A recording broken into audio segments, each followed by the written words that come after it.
चलिए, तो अभी तक हम लोगों ने रिजिड बॉडी का मोमेंट ऑफ इनर्शिया चेक कर लिया था कि about the axis passing through centre of मास क्या होता है। अब हम लोग आगे बढ़ने जा रहे हैं मोमेंट ऑफ इनर्शिया से रिगार्डिंग थ्योरम्स की। तो यहाँ पे कौन कौन सी थ्योरम्स होती हैं वो चेक कर लेते हैं।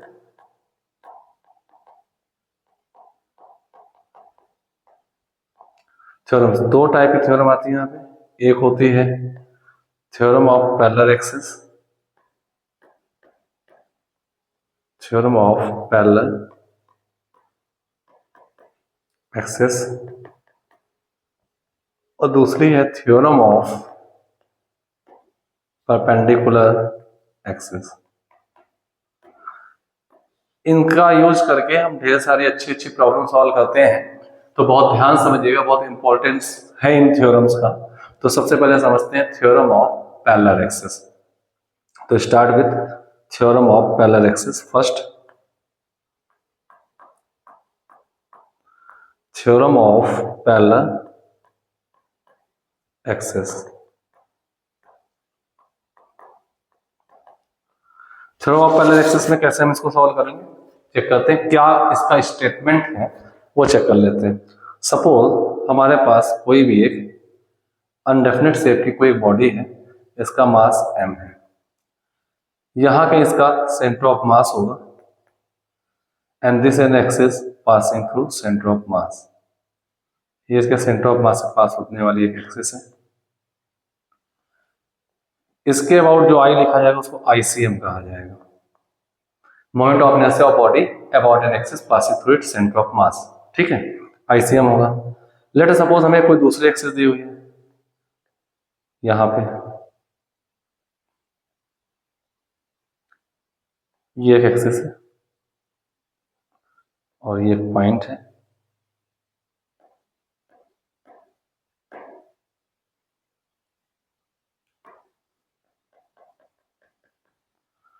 इसके अबाउट आपको बॉडी का आई कैलकुलेट करना है, इसके अबाउट आई निकालना है। आप देख पा रहे हैं both axis are parallel to each other, दोनों एक्सिस एक दूसरे के पैरेलल हैं और इनके बीच का गैप डिफाइंड है ए। इनके बीच का गैप डिफाइंड है ए, दोनों एक्सिस एक दूसरे के पैरेलल दी हुई हैं। अब आपको आई निकालना है, आई कैलकुलेट करना है किसी दूसरे एक्सिस के अबाउट। ICM आपको बॉडी का गिवन हो, जैसा कि मैंने लास्ट क्लास में आपको अभी बता दिया है पिछले आर्टिकल में, कि जो भी हमारी यूजफुल बॉडीज है जो यहाँ पे यूज होती है प्रॉब्लम में, उनके अबाउट उनका ICM क्या होता है। जैसे रिंग का, डिस्क का, स्फीयर, हॉलो, सॉलिड, सिलेंडर, इनका मैंने बता दिया है। तो आई आपको गिवन होगा, मास गिवन है, ए गिवन है। तो थ्योरम ऑफ पैरेलल एक्सिस का यूज करके हम इस आई को कैलकुलेट कर सकते हैं। तो पहले हम बताते हैं थ्योरम ऑफ पैरेलल एक्सिस का मैथमेटिकल एक्सप्रेशन क्या है। तो आई आपके पास आएगा, I is given by ICM plus MA square. And don't be confuse, मैंने कहीं स्मॉल m यूज कर दिया, कहीं कैपिटल M, तो आप मास है तो m ही होगा, एक ही कोई सिंबल यूज कर लेते हैं। I equal to ICM plus MA square, ये आपके पास फॉर्मूला होता है। इसका स्टेटमेंट है moment of inertia of any body about an axis parallel to the axis passing through centre of mass is given by moment of inertia of the body about an axis passing through centre of mass and इस product of mass of the body and square of distance between two parallel axis.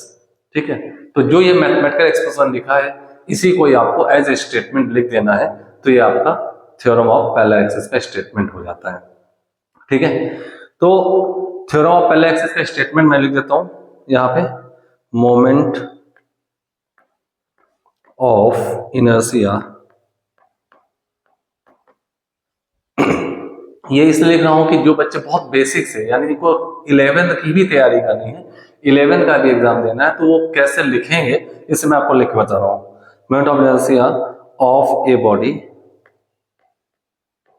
About an axis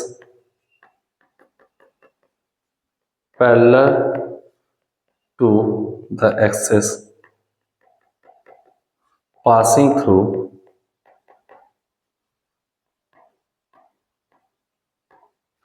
centre of mass of body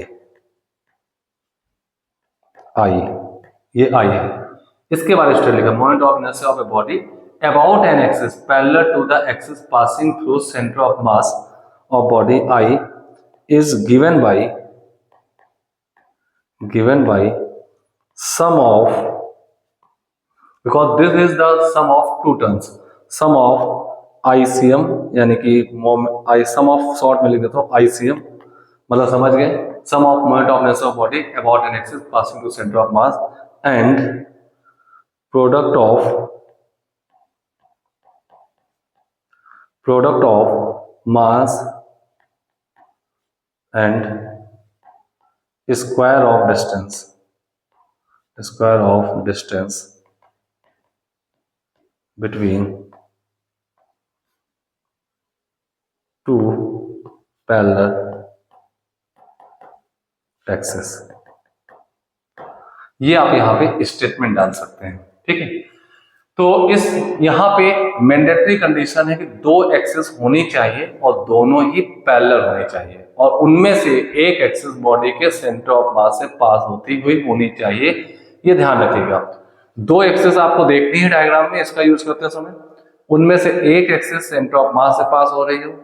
कोई ऐसी condition नहीं कि centre of mass से पास हो तो 2D body तो perpendicular to the plane हो या इन द प्लेन हो, ऐसा कोई कंडीशन नहीं है, लेकिन सेंटर ऑफ मास से गुजरनी चाहिए। और दूसरी किसी अदर पॉइंट से गुजरे लेकिन वो सीएम वाले एक्सिस के पैरेलल हो, तो यहाँ पे पैरेलल एक्सिस थ्योरम लगाई जा सकती है। और इनमें ऐसी कोई कंडीशन नहीं है कि दोनों एक्सिस बॉडी से हो, एक एक्सिस बॉडी के बाहर से भी हो सकती है, इसमें कोई ऐसी कंडीशन नहीं है, बॉडी में हो या बॉडी के बाहर हो। सीएम वाली तो बॉडी पर ही होगी जनरली, और अदर एक्सिस जो आपको दिख रही है ये वाली, ये बॉडी के बाहर भी हो सकती है, तब भी मोमेंट ऑफ इनर्शिया का कॉन्सेप्ट लागू होता है और थ्योरम ऑफ पैरेलल एक्सिस लागू होती है। अब मैं इसकी प्रूविंग बता देता हूं आपको, इसको प्रूफ कैसे करते हैं। तो ये देखिएगा, सपोज हमने मान लिया यहां पे कोई स्मॉल एम मास है, बॉडी का ही एक स्मॉल एम मास है, यहां पे ये स्मॉल एम मास आपने ले लिया यहां पे, इसकी यहां से डिस्टेंस है r। तो अगर मैं बॉडी की बात करूं तो बॉडी का आईसीएम जो लिखा जाएगा सिग्मा एम आर स्क्वायर लिखा जाएगा। इसका मैं प्रूफ बता देता हूं यहां से, proof sigma M R square क्यों लिखा गया, क्योंकि मैंने मान लिया बॉडी ढेर सारे स्मॉल एम मास के पार्टिकल से मिलकर बनी है, तो एक सिंगल पार्टिकल का जो मास होगा एम है वो इस एक्सिस है, सीएम वाले एक्सिस है, आर डिस्टेंस पर, उसके बाद आई जो होगा सिग्मा एम आर स्क्वायर होगा। अच्छा, अगर मैं आई की बात करूं, आई यानी कि अबाउट दिस एक्सिस, आई क्या होगा, तो आई होगा ये गैप आपके पास ए दिख रहा है, तो आई आपके पास आएगा sigma M into R plus A का होल स्क्वायर, जो उससे परपेंडिकुलर डिस्टेंस होगी, total distance R plus A हो जाएगी, because this is R plus A, R plus A होगी। तो आई हो जाए sigma M R plus A का होल स्क्वायर।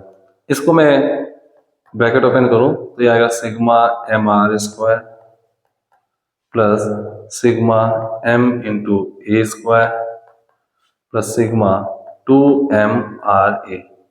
मैंने यहाँ पे a प्लस बी का होल स्क्वायर यूज कर दिया। और आपको पता होना चाहिए, ये टॉर्क में बताया गया होगा आपको या लॉज ऑफ मोशन में भी बताया गया होगा कि ये जो टर्म है इसको बोलते हैं moment of mass. Moment of mass आपका जीरो होता है, सिग्मा एम आर जो होता है वो जीरो होता है। ए तो फिक्स वैल्यू है तो ए को बाहर ले लेंगे, सिग्मा एम आर जीरो होता है सेंटर ऑफ मास के अबाउट, तो ये वाला टर्म जीरो हो जाएगा। और ये वैल्यू आपके पास है आईसीएम, जैसा कि आपने देखा ये लिखा हुआ है आईसीएम प्लस ए कांस्टेंट बाहर ले लीजिए सिग्मा एम। मैंने अभी बताया कि ये जो बॉडी है स्मॉल एम मास के ढेर सारे पॉइंट मास से मिलकर ये कंप्लीट मास कैपिटल एम बना है, तो सिग्मा एम उन सारे मासेस का सम होगा, तो सिग्मा एम की वैल्यू जो होगी स्मॉल एम की वैल्यू कैपिटल एम के बराबर हो जाएगी। तो आप पास आ जाएगा ICM plus M A square, ये आप पास आई आ जाएगा। तो ये हमारा रिजल्ट प्रूफ हो जाता है। मैं यहां लिख सकता हूं hence proved,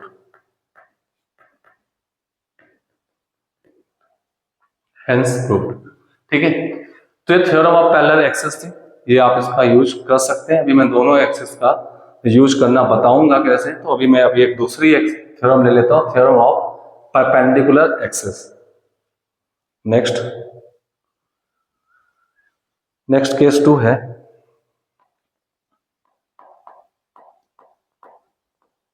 theorem of perpendicular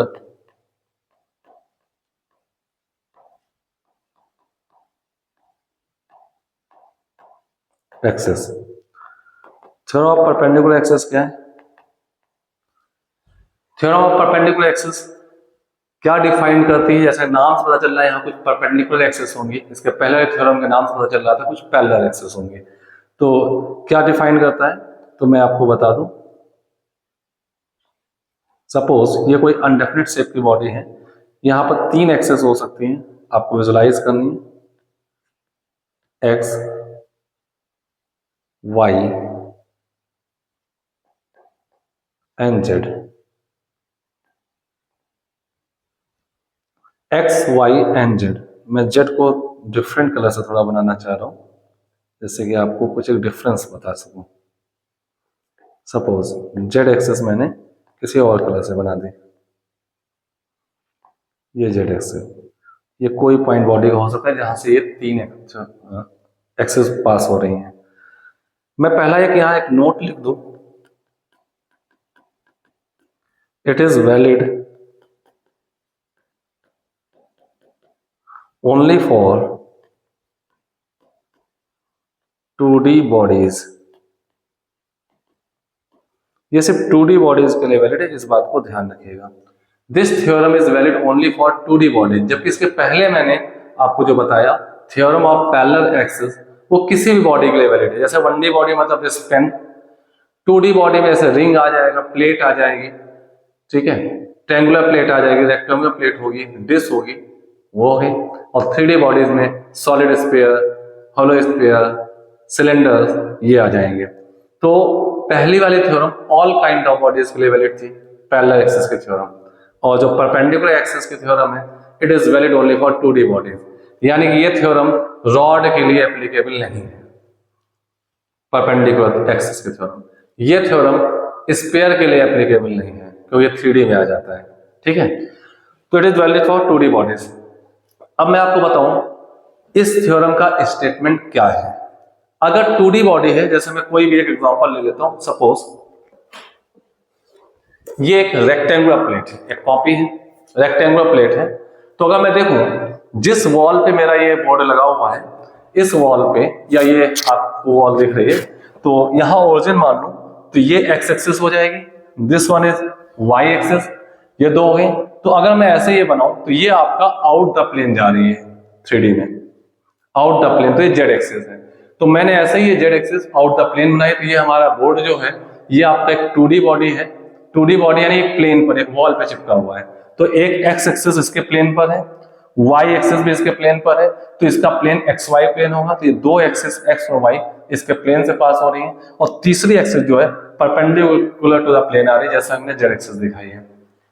अगर यही हमारा बोर्ड जमीन में रखा होता तो एक्स एक्सिस और जेड एक्सिस जैसे ये रखा होता, इस दिस टाइप, तो ये जेड एक्सिस होती, ये एक्स एक्सिस होती, तो ये दो एक्सिस इसके प्लेन पर होती है, और ये वाई एक्सिस जो मैं दिखा पा रहा हूं ये इसके प्लेन के परपेंडिकुलर होती। ठीक है, राइट। अगर मेरा बोर्ड ऐसे रखा होता तो ये आपकी ओर जो आ रही है जेड एक्सिस है, ये आप वाई एक्सिस है, ये दो एक्सिस इसके प्लेन पर होती, और एक्स एक्सिस जो ये जा रही है ये इसके परपेंडिकुलर टू द प्लेन होती है।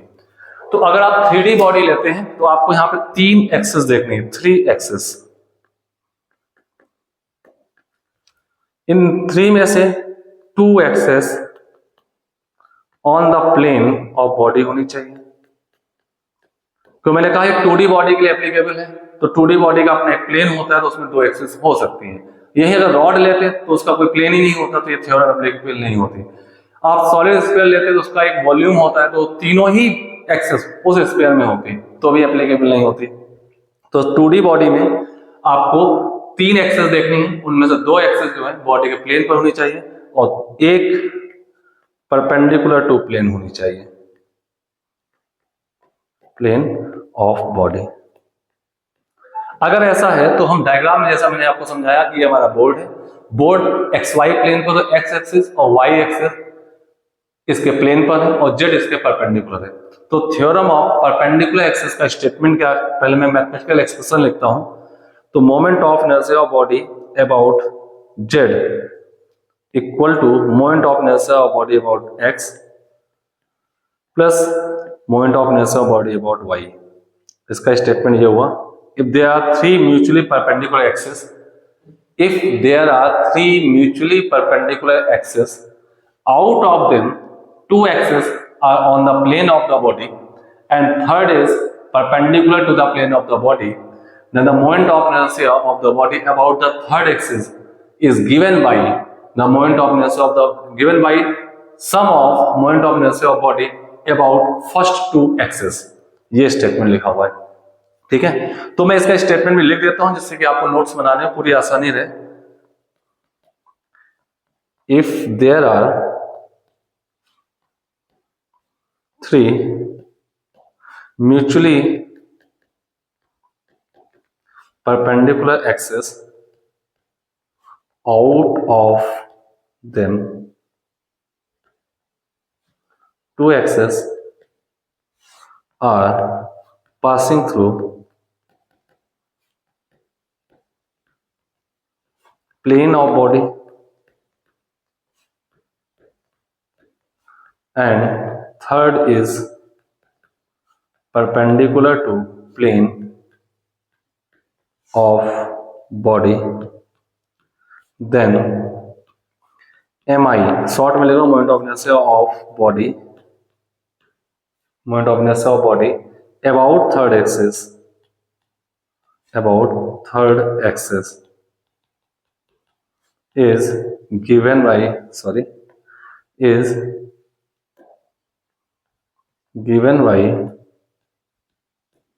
sum of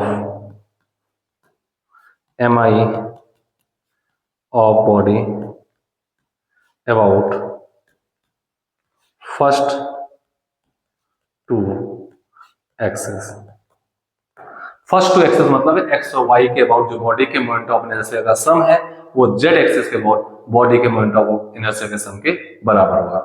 अगर एक्स और वाई दो एक्सिस बॉडी के प्लेन पर जा रही हैं, अगर एक्स और जेड बॉडी का प्लेन होता तो आई एक्स प्लस आई जेड को हम आई वाई के बराबर करते हैं, वो वाई परपेंडिकुलर जाती है। यानी कि मैंने अभी आपको दिखाया बॉडी अभी ऐसे रखी, ये एक्स एक्सिस है, ये वाई एक्सिस है, तो जेड इससे बाहर जा रही है तो x plus y equal to z दिया जाएगा। अगर बॉडी मैंने ऐसे रख दी तो ये जेड आपकी ओर है, ये x है, तो y इसके परपेंडिकुलर जाएगा, तो आई वाई की value I X plus I Z दी जाएगी।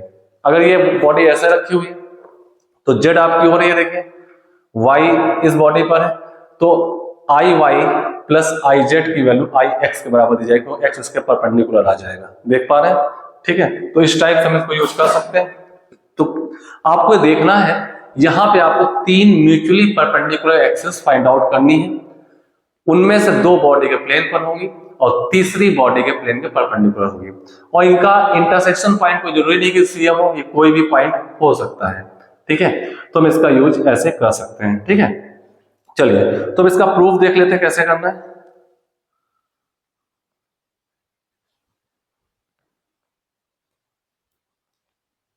प्रूफ,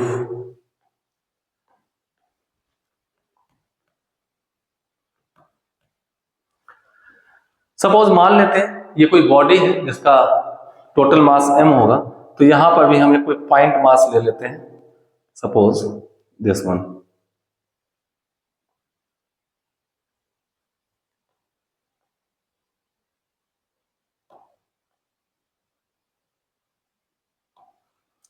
यहां पे कोई एक पॉइंट मास ले लिया मैंने, इसका मास m। ऐसे ढेर सारे मास से मिलकर के ये एक बॉडी बनी हुई है, ठीक है। अब इस बॉडी का अगर मैं कोऑर्डिनेट डिफाइन करूं तो ये आप देख पा रहे हैं एक्स एक्सिस है, एक्स डिस्टेंस है और ये वाई डिस्टेंस है, ठीक है। एक्स डिस्टेंस है, वाई डिस्टेंस है, राइट। अगर मैं बॉडी का I moment of inertia of body about X axis देखो, तो ये आएगा sigma m into Y square आ जाएगा। अब आप कहेंगे वाई स्क्वायर क्यों आएगा, तो गॉस देखें एक्स एक्सिस के अबाउट इस पॉइंट का एम आई देखना हो तो ये m मास है, तो डिस्टेंस एक्स एक्सिस से y आएगी ना, देखिए दिस वन, ठीक है। ऐसे ही अगर मैं बॉडी का moment of inertia about y axis check करूं, वाई एक्सिस के अबाउट चेक करूं, तो हमारे पास क्या आएगा, वाई एक्सिस ऐसे जा रही है, इसके अबाउट इस पॉइंट मास का आएगा m इंटू एक्स स्क्वायर, ये डिस्टेंस x है, देखिए perpendicular distance m into x square, तो m इंटू एक्स स्क्वायर ये एक सिंगल पॉइंट मास का आएगा। ऐसे पूरी बॉडी के लिए निकालना है तो सिग्मा कर देंगे, sigma m into x square हो जाएगा। अब मुझे इसी बॉडी का z एक्सिस के अबाउट निकालना है मोमेंट ऑफ इनर्शिया, ठीक है। तो ये हम दो पॉइंट लिख चुके हैं। अब आपको 3D में विजुलाइज कराता हूं, आप देखिएगा ये z एक्सिस है, ये z एक्सिस है, z एक्सिस ये जा रही है, तो इस पॉइंट की ये डिस्टेंस आएगी, this one is distance perpendicular distance. क्योंकि मैंने ये बोर्ड जो है हमारा 2D है, इसलिए ये एक्सिस आपको ऐसे आती दिख रही, एक्चुअली ये एक्सिस z वाली ऐसे है।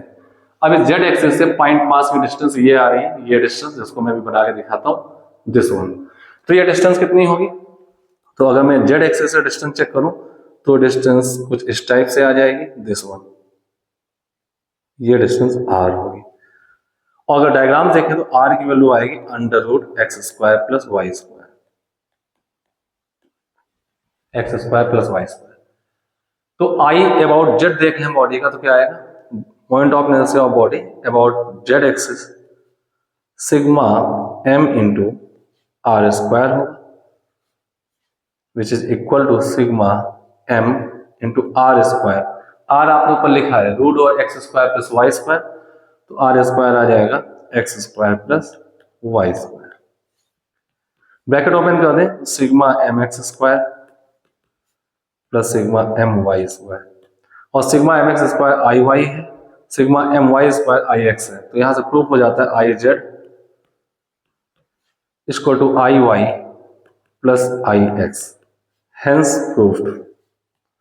थ्योरम ऑफ परपेंडिकुलर प्रूफ हो चुकी है, हेंस प्रूफ्ड। क्लियर है। तो ये 2D बॉडी के लिए एप्लीकेबल है, ये आपको ध्यान रखना है। इसमें 3 म्यूचुअली परपेंडिकुलर एक्सिस होनी चाहिए, उनमें से 2 बॉडी के प्लेन से गुजरनी चाहिए और तीसरी बॉडी के प्लेन के परपेंडिकुलर। तीसरी एक्सिस के अबाउट बॉडी का मोमेंट ऑफ इनर्शिया पहले 2 एक्सिस के अबाउट बॉडी के मोमेंट ऑफ इनर्शिया के सम के इक्वल होगा, जैसा कि स्टेटमेंट में लिखा हुआ है। ये 2 थ्योरम बहुत इंपॉर्टेंस रखते हैं। अब हम आगे बढ़ते हैं इनके अप्लाइड फॉर्म पे।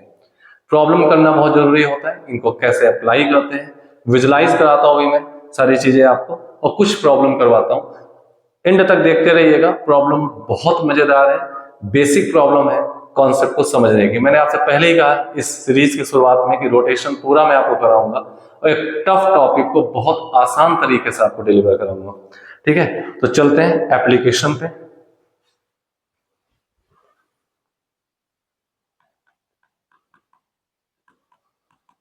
इसके एप्लीकेशन पर आ जाते हैं हम लोग, ठीक है। कुछ एग्जांपल ले लेते हैं, जैसे मैंने एक एग्जांपल ले लिया रिंग का। पहले रिंग में मैं कई केसेस करा देता हूं। रिंग पे आप जानते हैं ये एक रिंग है, ये इसका सीएम है,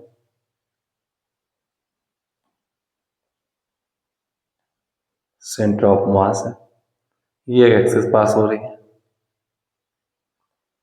ये थोड़ा मैं 3D बनाने की कोशिश की, तो आप देखिए रिंग कुछ ऐसे रखा हुआ है। एट मीन्स आप इसको ये समझ सकते हैं ये एक रिंग है, तो ये रिंग ऐसे नहीं रखा, इस टाइप से रखा हुआ है, और सेंटर ऑफ मास ये इसका होगा, तो ये एक्सिस ऐसे पास हो रही है। ये डायग्राम सामने में विजुलाइज करा हूं। सोचिएगा रिंग का प्लेन ये है, दिस वन जो आपको दिख रहा है, दिस वन नहीं है, इस टाइप से रिंग का प्लेन है, और ये इसका सेंटर ऑफ मास पास हो रहा है, ठीक है। तो सेंटर ऑफ मास से एक एक्सिस पास हो रहा है which is perpendicular to the plane of ring.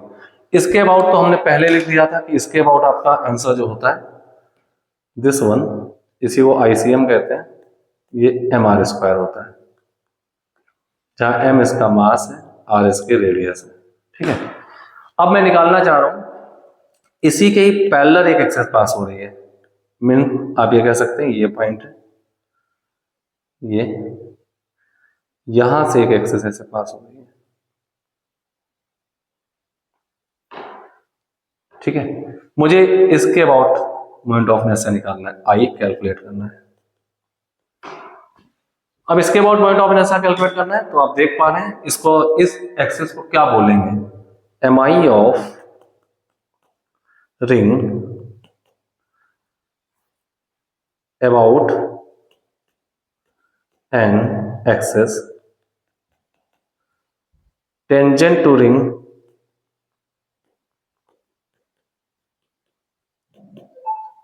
क्योंकि ये एक्सिस रिंग के टेंजेंट तो है, टच कर रहे हैं, and perpendicular to the plane of ring, tangent to ring and perpendicular to plane, ये निकालना है, ठीक है। तो आप जैसा डायग्राम देख पा रहे हैं, यहाँ दो एक्सिस दिख रहे हैं, उनमें से एक सीएम से गुजर रही है, एक उसके पैरेलल है, ठीक है। पैरेलल एक्सिस हम लगा दिए क्योंकि हर एक बॉडी के लिए एप्लीकेबल होती है। तो आप यहां कह सकते हैं I equal to I C M plus M A square. अब ए आपका क्या होगा, ए होता है दोनों पैरेलल एक्सिस के बीच का गैप जो कि रेडियस के बराबर होगा। तो आप पास आ जाएगा I C M plus M are square, और आईसीएम भी आप पास एम आर स्क्वायर होता है प्लस एम आर स्क्वायर, तो ये आप पास आई आ जाएगा, आई इक्वल टू 2mr स्क्वायर, ये 2mr स्क्वायर आ गया। एक चीज और आपको विजुलाइज कराते हैं, देखिएगा ये आपके पास एक रिंग है, जब आईसीएम निकाला था जो पहली वैल्यू के हमारे पास, तो उसके अबाउट रिंग ऐसे घूम रहा होगा, एक्सिस अपनी फिक्स होगी, रिंग ऐसे घूम रहा होगा, मेरे हाथ को देखिए रिंग ऐसे घूम रहा है, आपको ये पॉइंट दिख सकता है, तो रिंग इसके अबाउट घूम रहा है, रोटेट कर रहा है, ठीक है। अब मैंने इस एक्सिस के अबाउट निकाला, रेड कलर अबाउट, तो आप सोचिए ये एक्सिस ये है, जैसे मैंने हाथ पकड़ रखा है, रिंग इसके अबाउट घूमेगा ऐसे, दिस वन, ये एक्सिस है, इसके अबाउट रिंग घूमेगा इस टाइप से,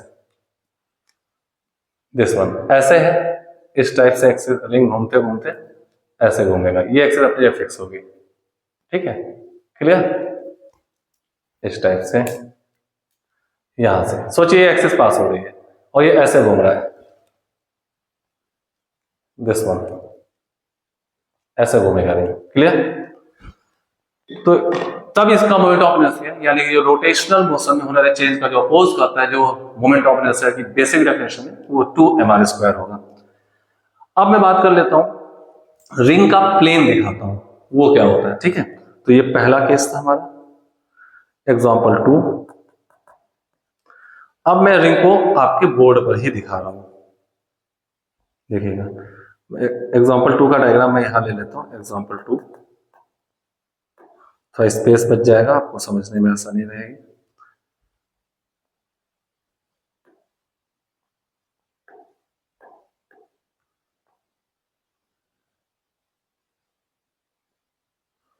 ये एक मैंने रिंग ले लिया, मास m है, रेडियस r है,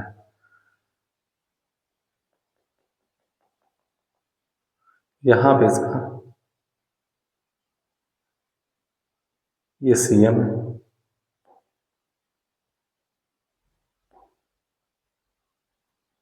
ये इसका सेंटर ऑफ मास है, मान लेते कोई पॉइंट ओ है, centre of mass point O है।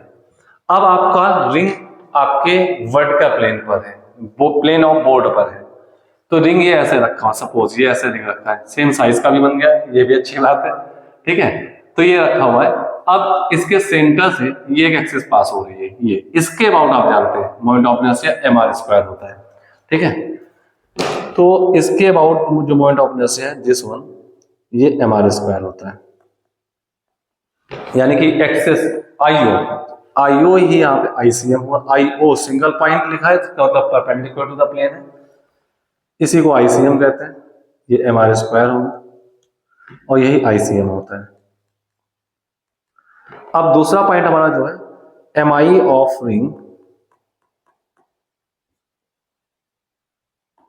रिंग अबाउट इट्स डायमीटर,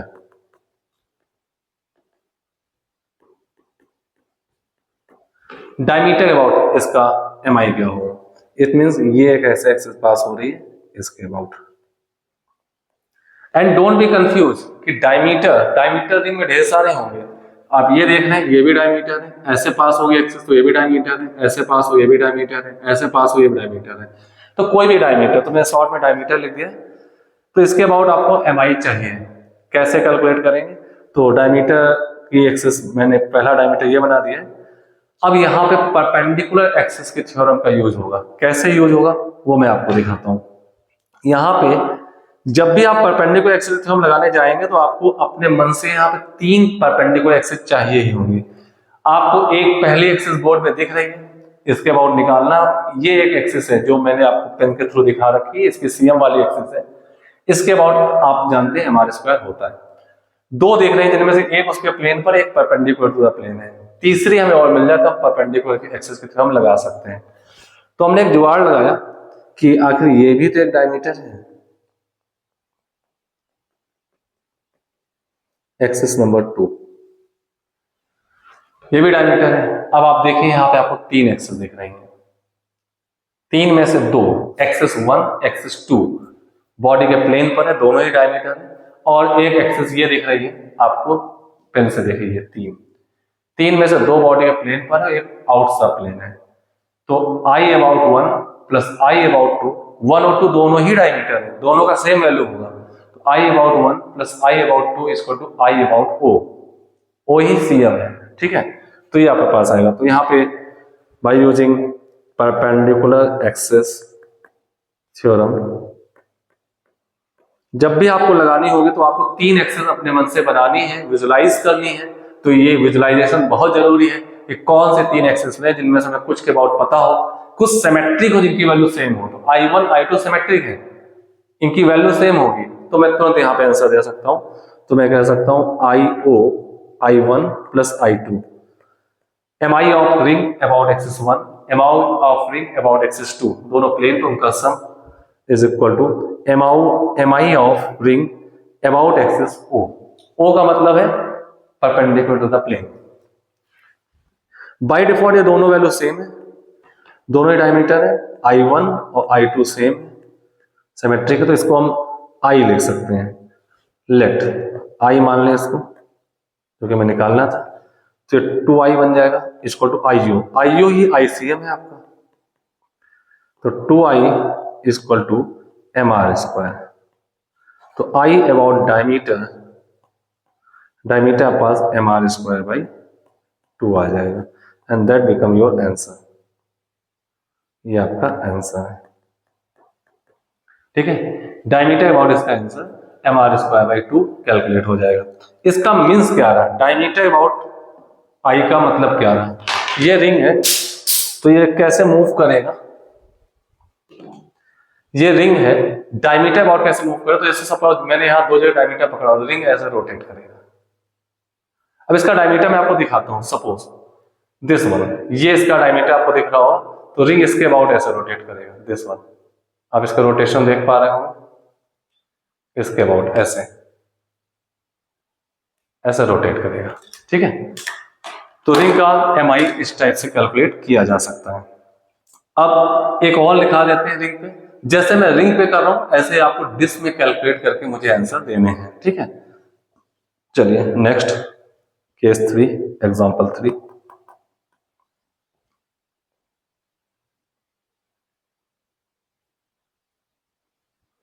ये मैंने एक रिंग ले लिया हुआ है।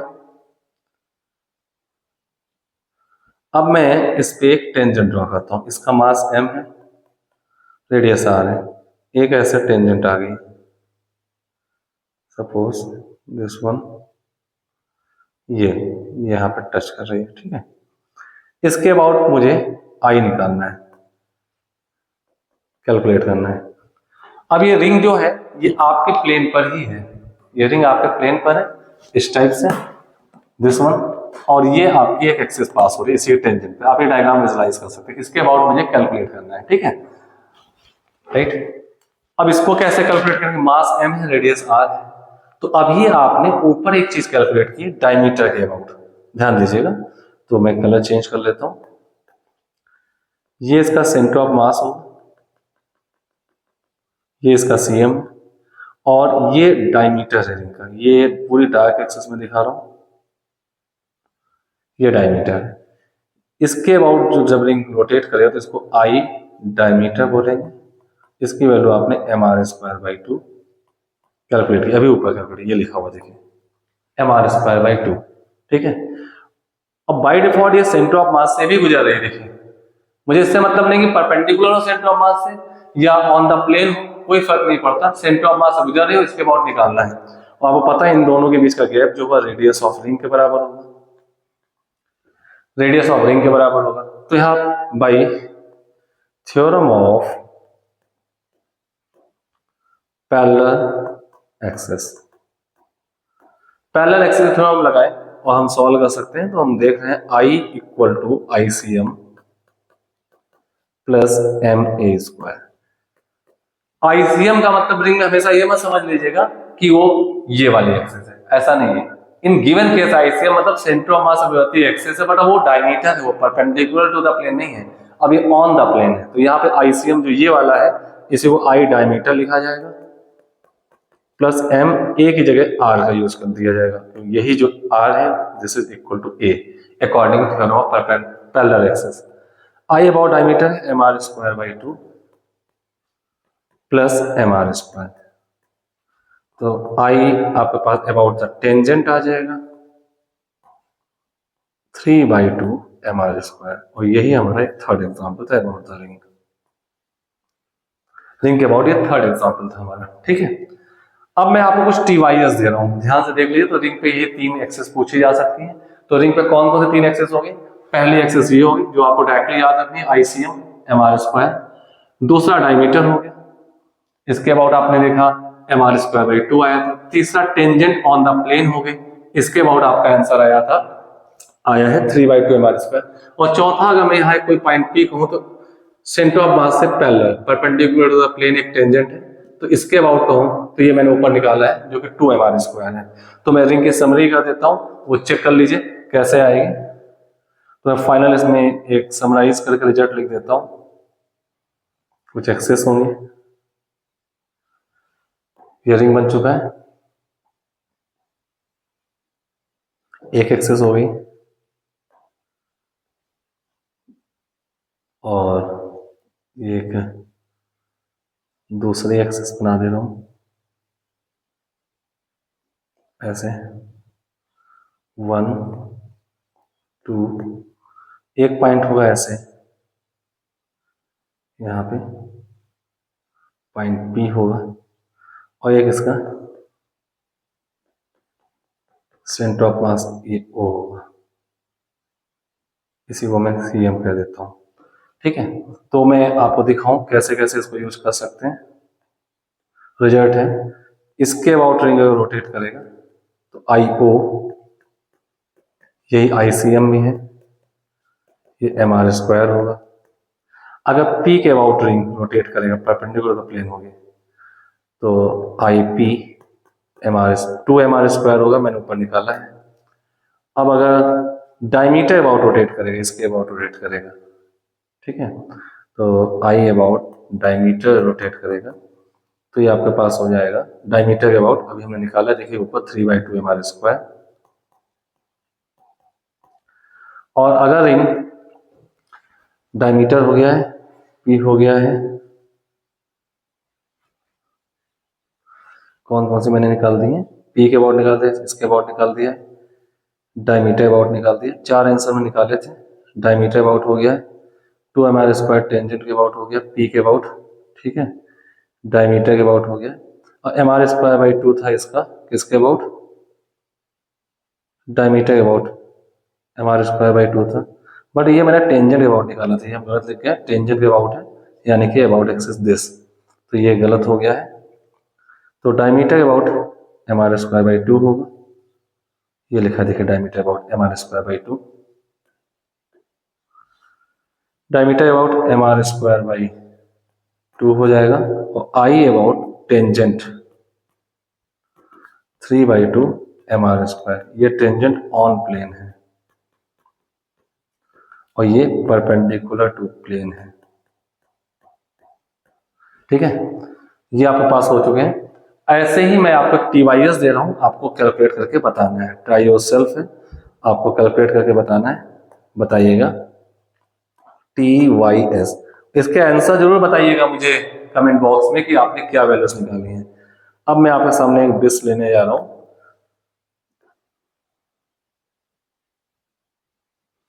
अब आपको डिश में भी यही सारे एक्सेस में दूंगा आपको।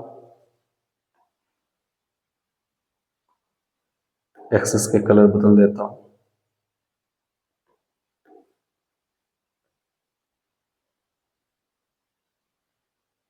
मान लीजिए यहाँ पे टच कर रही है, ठीक है।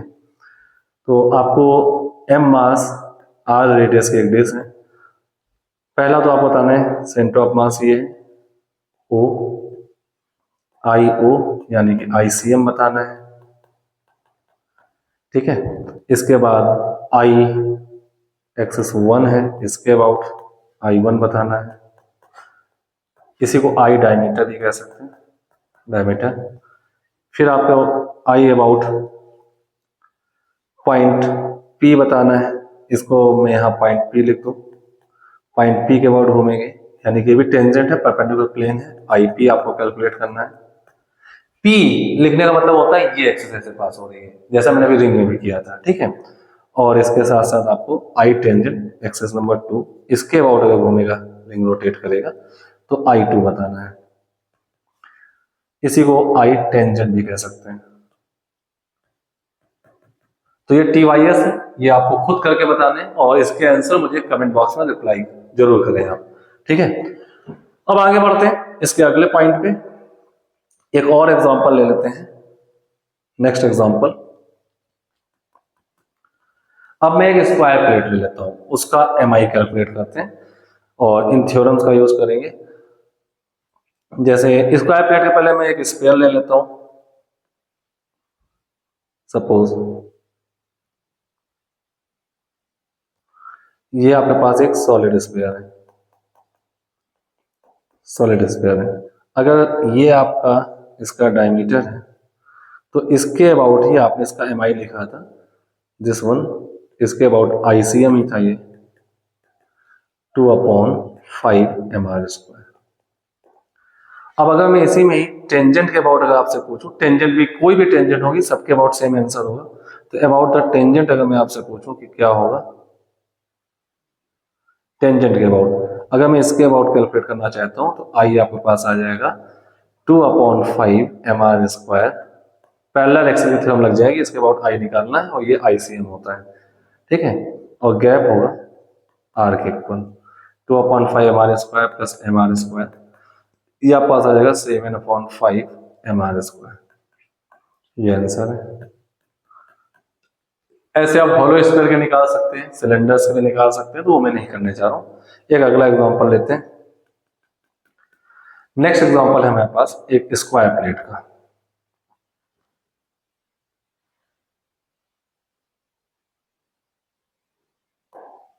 स्क्वायर प्लेट ले लेते हैं इस टाइप से, ABCD। ये स्क्वायर प्लेट है।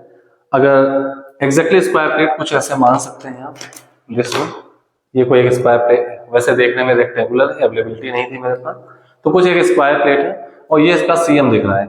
इसके अबाउट आप मोमेंट ऑफ इनर्शिया जानते हैं, मैं पहले भी लिख चुका हूं, ml²/6 होता है। अगर इसका मास M है और लेंथ L है, साइड लेंथ L है, तो अबाउट मैं कुछ पॉइंट दिखा दे रहा हूं। This one, intersection point of diagonal, ये O होगा और यही इसका CM भी कहलाएगा। इसके अबाउट इसका MI कैलकुलेट करें, दिस वन। तो IO या ICM जो भी आप कह रहे हैं, मैं जब यहाँ सिंगल पॉइंट लिख रहा हूं, ये मैं पहले बता चुका हूं कि ये सिंगल पॉइंट लिखने का मतलब होता है ये एक्सिस। IA लिखो तो मतलब ये एक्सिस है, IB लिखो, D लिखो तो ये एक्सिस है, IC लिखो तो ये एक्सिस है। अगर मैं IAB लिखूं तो वो एक्सिस आपको बोर्ड में दिखेगी, दिस वन, ये एक्सिस आपको बोर्ड में दिखाई देगी, ठीक है। तो IO या ICM आपको पता ही ml²/6 होता है, ठीक है। अब हमें कैलकुलेट क्या करना है। सपोज पहला पॉइंट मैं यहां पूछ लेता हूं, आपको IA निकालिए। अगर आई सीएम का मतलब एम एल स्क्वायर बाई 6 है, तो मैं ये आपके सामने सपोज मान लीजिएगा एक रेक्टेंगुलर नहीं एक स्क्वायर प्लेट है, तो ये प्लेट ऐसे रोटेट करे इसके अबाउट, ये फिक्स पॉइंट है, दिस वन फिक्स पॉइंट है, प्लेट ऐसे रोटेट करे, आप देख पा रहे हैं इसको, इस टाइप से प्लेट रोटेट करे तो इसका मोमेंट ऑफ इनर्शिया का क्या इफेक्ट जनरेट होगा, दिस वन। लेकिन अगर आपसे कह दिया जाए आई ए निकालिए, तो सपोज मान लेते हैं ये कोई एक पॉइंट होगा ए, इसके अबाउट प्लेट ऐसे रोटेट करे, देखिएगा ध्यान से, इस टाइप से प्लेट कुछ ऐसे रोटेट करेगी। अगर मैं देखूं तो प्लेट ए कोई एक पॉइंट होगा, इसके अबाउट ये फिक्स पॉइंट है, इसके अबाउट प्लेट ऐसे रोटेट करेगी, तो ये आइए आएगा, सॉरी गिर गई, ठीक है। तो आइए आपके पास कुछ इस टाइप से कैलकुलेट होके आ जाएगा, एक पॉइंट के अबाउट ऐसे रोटेट करेगी ये एक्सिस है, क्लियर, राइट। तो आइए हमारे पास क्या आएगा, कैलकुलेट करना है मुझे इसके अबाउट, ये पॉइंट है, इसके अबाउट मुझे कैलकुलेट करना है आई ए। हाँ, सिमेट्री ये कहती जो आई ए होगा वही आई बी होगा, सेम वैल्यू आई सी होगी, तो मास डिस्ट्रीब्यूशन सेम टाइप से होगा और सेम वैल्यू आई डी होगी। तो आइए अगर मुझे कैलकुलेट करना है तो आप गॉस देखेंगे, हमें यहाँ पे दो एक्सिस दिखाई दे रही हैं, एक ये सेंटर ऑफ मास वाली, इसके अबाउट हमें पता है, और एक ये एक्सिस। अब आप गॉस देखें, क्या आपको यहाँ पे दो पैरेलल एक्सिस दिखाई दे रही हैं, तो आपका आंसर होगा यस, और इनके बीच का गैप होगा हाफ ऑफ द डायगोनल। ये दो पैरेलल एक्सिस आपको दिख रही है, विजुलाइज कर लीजिए, ठीक है, राइट। और ये गैप जो होगा ये ए बनेगा, इसी को L बाई रूट 2 कह सकते हैं। तो यहां पे आपके पास ये गैप आ चुका है ए, ये है L बाई रूट 2, ये गैप आ चुका है। तो आप यहां कह सकते हैं भाई थ्योरम ऑफ पैरेलल एक्सिस। तो आप पैरेलल एक्सिस की बात करें तो आई ए हमारे पास हो जाएगा equal to I C M plus M A square, ICM आपके पास है M L square by 6 plus M A है एल बाई रूट 2 का whole square, M L square by 6 plus M L square by 2, ठीक है ना। तो ये आपके पास आ जाएगा 2/3 M L square I A, that become your answer, clear है। यही आई ए होगा, यही आई बी होगा, यही आई सी होगा और यही आई डी होगा। अब आपसे बात की जाए कि मुझे कैलकुलेट करना है दूसरा point I A B,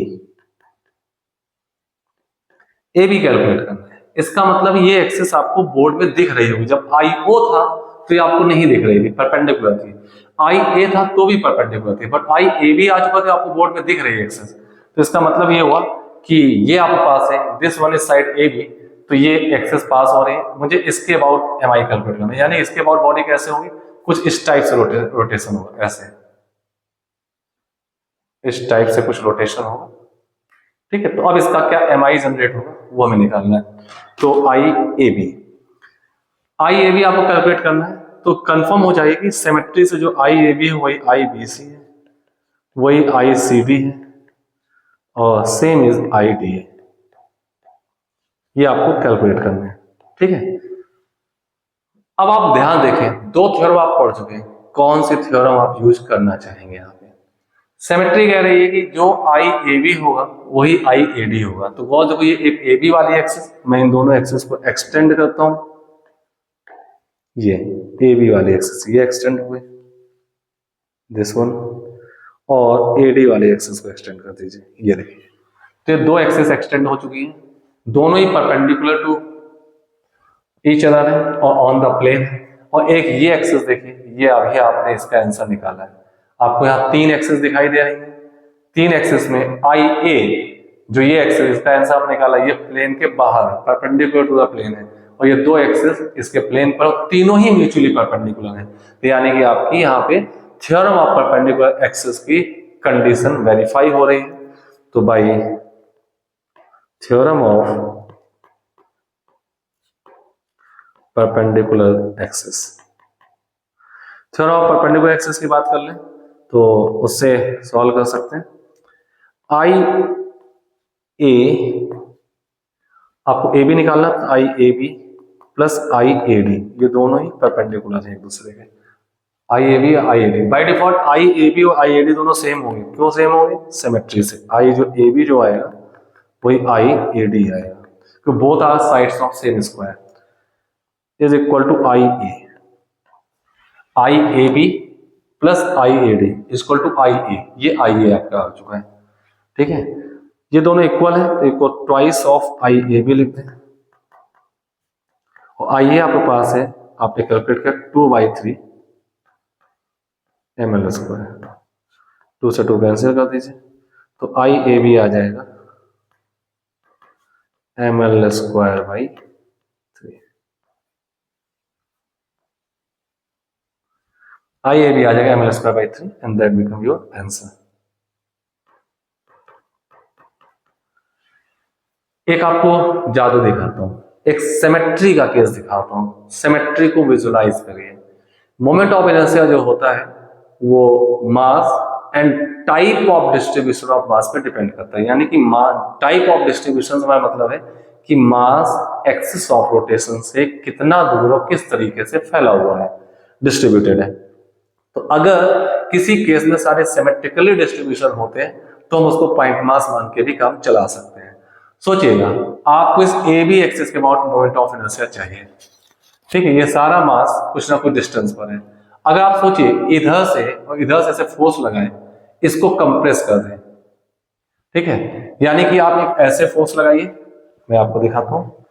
axis यही है, बस पूरी प्लेट को ऐसे दबा दीजिए, ऐसे फोर्स लगाइए, ऐसे ऐसे, तो कोई मास पैरेलल टू द एक्सिस सारे मास शिफ्ट हो रहे होंगे, यानी कि गैप नहीं बदलेगा, सारे मास एक्सिस के पैरेलल शिफ्ट हो रहे होंगे इस टाइप से। और इसको आप ऐसे कंप्रेस कर दें तो आपके सामने एक नया डायग्राम आ जाएगा। देखिए, पूरी की पूरी प्लेट कुछ ऐसे हो जाएगी, पूरी प्लेट ऐसे हुई, आपकी एक्सिस ए बी चली जाएगी ऐसे। देखिए ऊपर है डायग्राम, और ये साइड लेंथ एल है, जैसे साइड लेंथ एल, तो ये पूरी एम मास और एल लेंथ की एक रॉड बन जाएगी दिस टाइप से। ये आपके पास एक रॉड होगी और आपको इसके अबाउट एम आई चाहिए और इस एक्सिस के अबाउट एम आई चाहिए, तो आप गौर देखिए रॉड का एंड के अबाउट, अभी मैं आपको करवा चुका हूं, रॉड का एंड के अबाउट होता है ml स्क्वायर बाई 3। तो ऐसे कुछ सिमेट्री के केसेस आते हैं, इसको आप ऐसे भी विजुलाइज कर सकते हैं। तो ये आपके पास कुछ केस आ जाते हैं, इनको आप कर लीजिए। अब मैं कुछ चीजें आपको करने को दे रहा हूं, जैसे मैं आपको यहाँ पे TYS दे रहा हूं, TYS लिखिएगा, डायग्राम में सामने रखता हूं, TYS ट्राई योरसेल्फ, ये आपको करके मुझे आंसर रिप्लाई करना है। आपको IADAC निकालना है, IBD निकालना है। बाय डिफॉल्ट दोनों ही सेम होंगे, क्योंकि AC इसका डायगोनल है सिमेट्री से, तो BD भी डायगोनल है, दोनों का आंसर सेम होगा। इसका आंसर आपको मुझे एज ए कमेंट डालना है। और मैं यहाँ एक एक्सिस और बना दे रहा हूं, दिस वन, इसका नाम लिख देता हूं E and F। मुझे IEF भी चाहिए, ये आपको करके मुझे देना है। EF भी निकालिए, IEF क्या होगा ये आप बताइए कि IEF कैसे कैलकुलेट किया जा सकता है। ठीक है, तो इतना काम करिए और मुझे बताइए। इतना अगर आप सीख गए हैं तो आपको मोमेंट ऑफ इनर्शिया में बहुत इंफॉर्मेशन मिल चुकी है। अब इसका मैं अगला लेक्चर जो डालने जा रहा हूँ, ध्यान से सुनिएगा। अगले लेक्चर में मैं ढेर सारे miscellaneous problem only and only based on moment of inertia and its calculation पे and application of theorem of parallel and perpendicular axis पे एटलीस्ट 10-12 प्रॉब्लम लेकर मैं आ रहा हूँ। एक ही लेक्चर में सारी प्रॉब्लम कराई जाएंगी, तो उनको ध्यान से देखिएगा। तो नेक्स्ट थर्ड लेक्चर जो मेरा आने वाला है उस पे प्रॉब्लम कैलकुलेशन ही होगा मोमेंट ऑफ इनर्शिया में। देन स्टे ट्यून, देखते रहें। और बहुत फंडामेंटल पढ़ा रहा हूँ, चाहे वो क्लास 11 का स्कूल लेवल बच्चा पढ़ना चाहे तो पढ़ सकता है, mains, IT mains, advance and NEET, किसी के लिए भी इंपॉर्टेंट है। बहुत फंडामेंटल चीजें और धीरे धीरे मैं इसको लिफ्ट कर रहा हूँ। प्रॉब्लम का लेवल, फंडामेंटल्स कॉन्सेप्ट वही होते हैं, प्रॉब्लम की इनडेप्थ ज्यादा होती है, तो धीरे धीरे मैं प्रॉब्लम को भी इनडेप्थ ले जाते जाते आगे लिफ्ट करूंगा। तो अगले थर्ड वीडियो के लिए तैयार रहिए और ट्यून रहिए, शेयर कर दिए लोगों को, बता दीजिए कि क्या आपको सीखना है इसमें। ठीक है, तो समझ में आया हो तो जो मैंने यहाँ पे TYS पूछे हैं सभी को ये मेरी सलाह है कि TYS पे काम करें और काम करें अपना आंसर जरूर रिप्लाई करें, जिससे मुझे पता चल पाए कि आप सीरियसली इससे कुछ सीख पा रहे हैं। Okay, thank you.